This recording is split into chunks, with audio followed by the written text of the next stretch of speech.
This is actually take three. Yes, so I had to record this three times to get it quite where I wanted to go. First of all, I wanted to thank all of you who posted in the discussion and the reflections and the activities.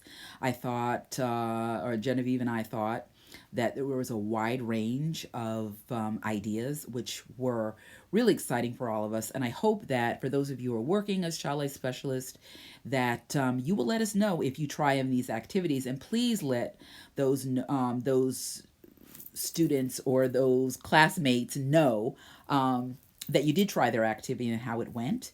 And for those of you who are moving into your internship next year, when it comes time to trying to find some activities for adolescents and emerging adults, please don't forget that you have those activities there. And again, the same thing, please let your peers know if you've tried the activity that they created.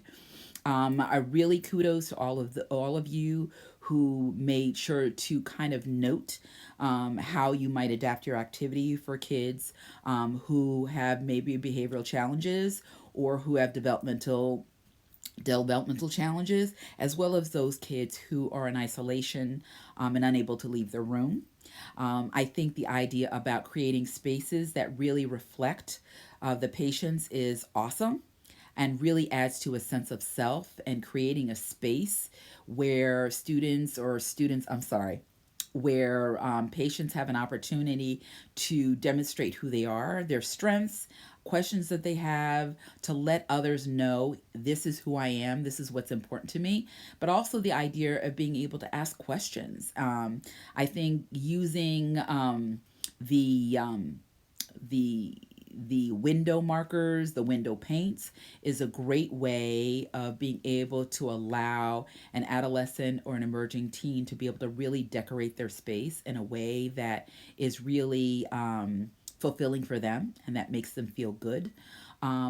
Having those spaces on the unit that can change monthly was an awesome idea, and I thought it was really exciting. I would encourage you to think about how can we create spaces that speak to adolescence, that speak to emerging adulthood, that speak to the family, and that speak to the staff, so that people have an opportunity to kind of own that space.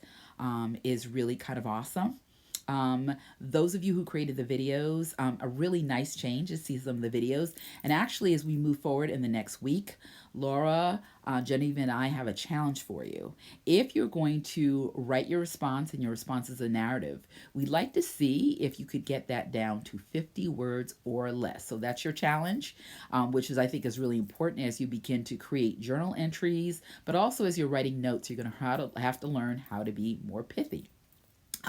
Also, to encourage you to use videos. If you'd like to use a video to kind of respond in your reflection, please do so. So, when it comes to peers, I did add an additional article that looked at peers and gender, but I also think we need to be very cognizant of not getting too stuck on the idea of gender. I also posted a video in the work week 7, that looks at transgender youth in healthcare settings. And I think it says some really important things as healthcare providers, how we need to be knowledgeable when it comes to gender, to understand what we call gender variations or the gender continuum. So I encourage you to take a look at that. We want you to continue to ask some of yourself some of the harder questions.